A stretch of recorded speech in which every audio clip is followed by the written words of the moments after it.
Sejak Nusantara dari Sabang sampai Merauke, dari Miangas sampai Pulau Rote. Mantaplah iman kita, mantaplah kasih kita, mantaplah pengharapan kita.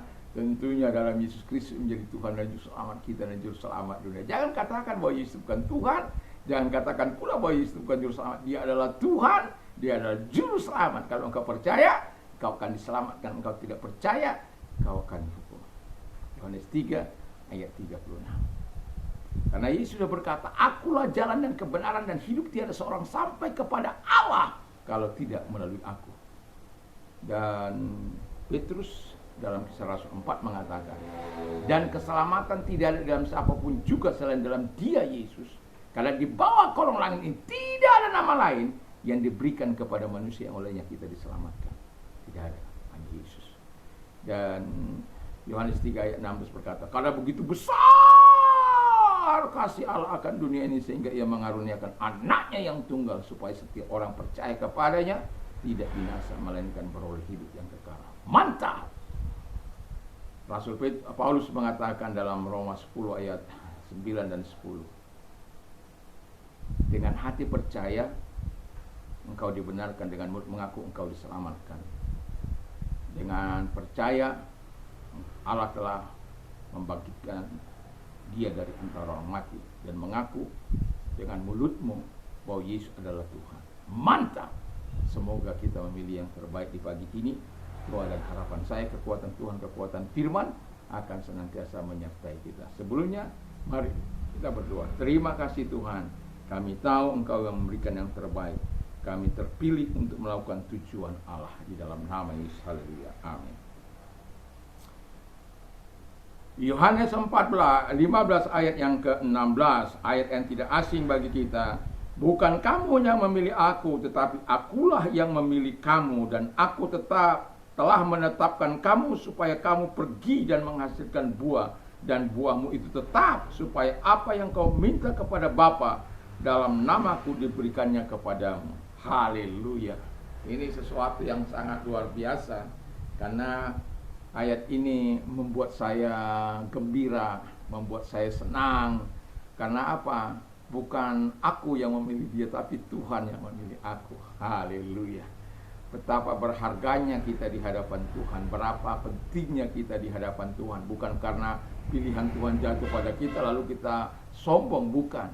Tetapi disitulah kebaikan Tuhan, disitulah kasih karunia Allah dinyatakan. Kita diselamatkan ketika kita masih berdosa, supaya kita menjadi instrumen bagi Dia, menjadi alat yang memuliakan Tuhan. Tema kita adalah terpilih untuk melakukan tujuan Allah. Jadi kalau terpilih, setiap kita yang terpilih, ada banyak orang yang tidak terpilih. Tapi Alkitab katakan kalau engkau terpilih, ada tujuan, ada maksud Tuhan dalam hidupmu. Bukan hanya terpilih lalu kamu ongkang-ongkang kaki, bukan. Kamu harus melakukan sebagaimana yang difirmankan oleh Tuhan. Dan yang pertama, orang yang terpilih untuk melakukan tujuan Allah, dan orang yang terpilih ya itu pasti melakukan rencana Allah di dalam hidupnya. Dan yang pertama kita lihat, bukan kita yang memilih, tetapi Yesus. Ini perlu saya garis bawahi. Ini perlu kita tanamkan dalam pikiran kita, dalam hati kita. Bukan engkau yang memilih Tuhan, tapi Tuhan yang memilih engkau. Karena kebanyakan orang dia mencari Allah, bukan Allah yang dianggap mencari dia. Bukan Allah menemukan dia, tapi dia menemukan Allah. Tidak, Allah yang menemukan kita, Allah yang memberikan hidupnya kepada kita oleh karena kasih karunia. Itu perbedaan kita dengan yang lain. Saya tidak membicarakan soal perbedaan itu, tetapi saya mau katakan bahwa kasih karunia membuat engkau menjadi orang yang terpilih di hadapan Tuhan. Orang yang terpilih. Jadi kalau orang yang terpilih berarti engkau istimewa di hadapan Tuhan, di pemandangan Allah. Dan Roh Kudusnya dianugerahkan, firman-Nya dianugerahkan, kuasanya dianugerahkan bagi orang-orang pilihan Tuhan. Dan itu sebabnya bagi orang-orang pilihan Tuhan yang percaya kepada Yesus, yang kedua dia harus Yesus yang telah menetapkan kita untuk apa? Pergi dan menghasilkan buah. Jadi pergi, go, memberitakan Injil. Ya, Injil yang makanya kita ini dikatakan biarlah kita menjadi surat yang terbuka yang bisa dibaca orang. Kadangkala orang tidak mengerti soal Injil. Ya, saya menolong seseorang, lalu kemudian dia lapar, nggak mungkin. Sudah kamu pergi ke sana tanpa saya harus memberinya. Lalu kemudian saya katakan Yesus mengasihimu, Yesus peduli terhadap kelaparanmu.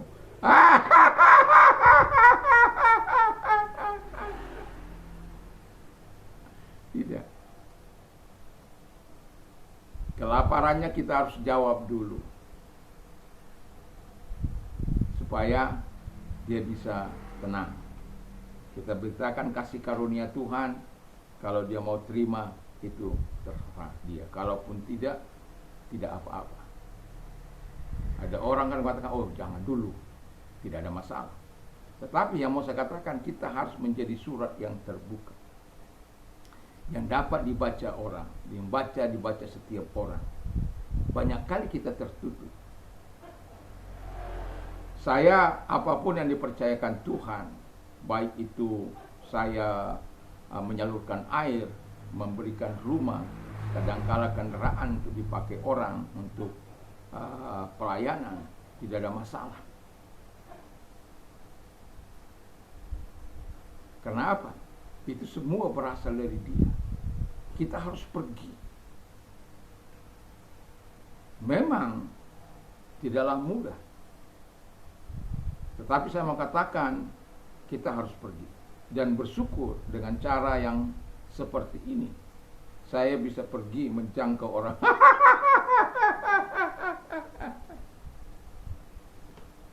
Dengan di abad teknologi yang sekarang ini luar biasa. Walaupun kadang-kala ada negatif, ada positif. Ya. Ada kadang-kala orang bilang Pak Jenggot sudah bawa tanah, ya, bertobat.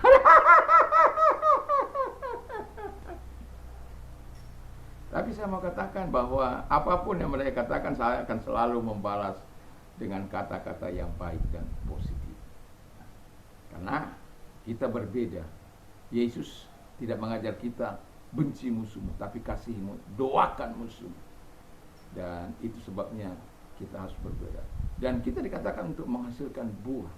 Buah kita itu buah kebenaran, buah terang, buah yang tetap, buah Roh Kudus itu harus ada dalam hidup kita.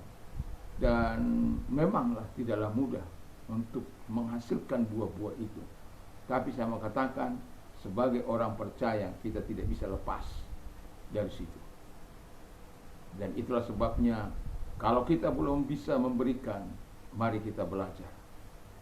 Jadi saya bersyukur, setiap hari ada orang bersyukur karena kebaikan yang saya lakukan. Dalam arti, orang tinggal di rumah saya tanpa mereka bayar, tanpa mereka memikirkan sewa bulanan dan lain sebagainya. Bahkan buah yang di kebun mereka bisa nikmati sebebas-bebasnya. Mereka mau jual, itu terserah mereka. Kalau mereka antarkan kemari, syukur alhamdulillah. Tapi kalaupun tidak, saya tidak pernah mempertanyakan. Paling kalau saya rindu untuk melihat tanah saya itu dan mengambil kelapa muda atau apalah yang bisa saya ambil dari situ. Itu pun itu bisa mungkin satu kali dalam 2 tahun baru saya pergi. Itu kalau lagi.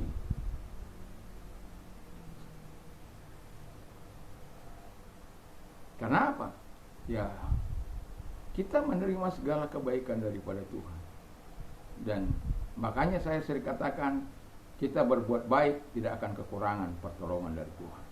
Selalu ada pertolongan yang Tuhan akan tunjukkan kepada kita setiap. Bukan berarti kita yang menolong tidak pernah mengalami kesusahan. Ada banyak kesusahan, tapi Tuhan senantiasa memberikan kita kekuatan untuk bisa melewatinya. Jadi supaya kita pergi dan menghasilkan buah, dan buah kita itu tetap.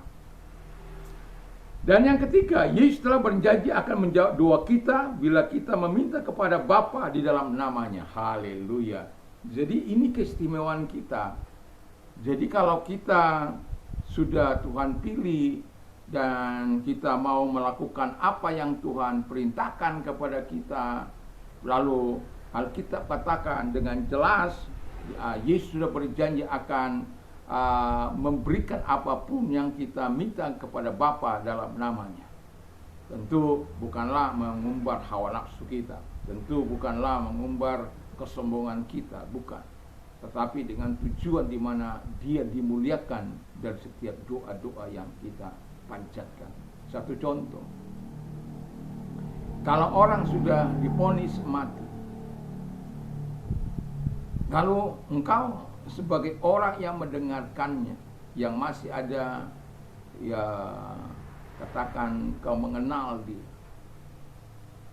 Satu kali kepada dokter di mana saya mendengar, lalu saya mengatakan bahwa seharusnya dokter itu tidak berkata demikian. Oke, malam ini kamu siap-siap aja, keluarga siap-siap karena malam ini dia akan pulang. Padahal itu masih sore. Lalu saya katakan malam itu saya tidak pernah berjaga, walaupun dia sudah berapa bulan di rumah sakit, saya nggak pernah ikut berjaga karena kesibukan saya. Tetapi ketika saya mendengar itu, roh saya tertantang. Saya ingin membuktikan bahwa dia salah dengan perkataannya itu. Maka malam itu saya katakan saya berjaga-jaga. Dan masih Tuhan panjangkan umurnya beberapa tahun. Yang mau saya katakan, Tuhan mampu mengubah situasi kondisi kita. Tuhan mampu mengubah keadaan kita dari yang tidak mungkin menjadi mungkin, asal engkau percaya.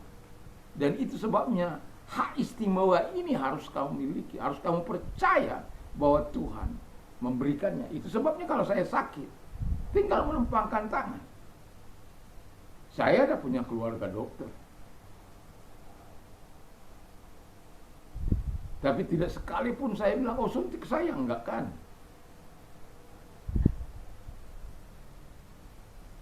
Kasih saya dulu obat, enggak kan.